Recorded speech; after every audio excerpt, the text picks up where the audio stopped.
Yan katoda. Ano lang tayo, kuha lang tayo dito sa First Park House. Titingnan lang natin yung hanggang saan na yun nagsesementohan. Dito ngayon sa may papunta to ng Punta, Barangay Punta at Babuyan yata. Kung nakikita nyo lang, nakikita ko. Ayan o, kaliwa o.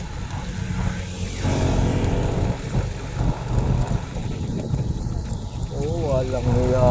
Grabe o. Diyos ko, kaya pala nagta-traffic na ang Mayapa at saka Siranlupa dahil dumadami na talaga ang subdivision dito sa taas.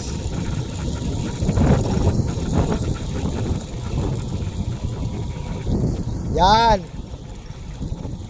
Hanggang dyan lang tayo. Hanggang single na motor lang ang nakakadaan dito. Yan, di ba dati ano yan? Oh, yan. Mga single pa lang na motor na nakakadaan diyan.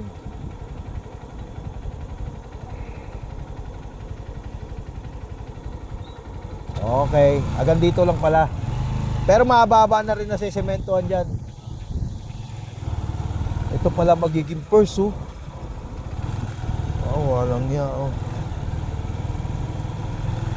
Ito kaliwat kanan. Kaliwat kanan pa lang ano. Mahaba na rin na sa sementohan. Mahaba na rin. Ito kaliwat kanan, subdivision, walang iya.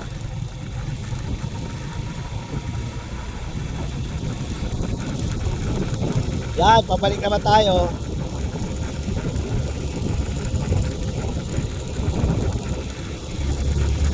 Single na motor pa lang nakakadaan to mga katoda.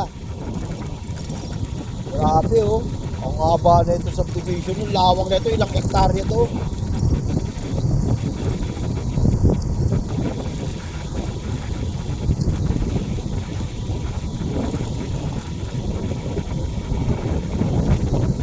Yung pakanan, pabalik tayo sa Siranlupa. Yung pakaliwa, papunta tayong St. Joseph. Mami, pakikapag kato kanan ko. Yan.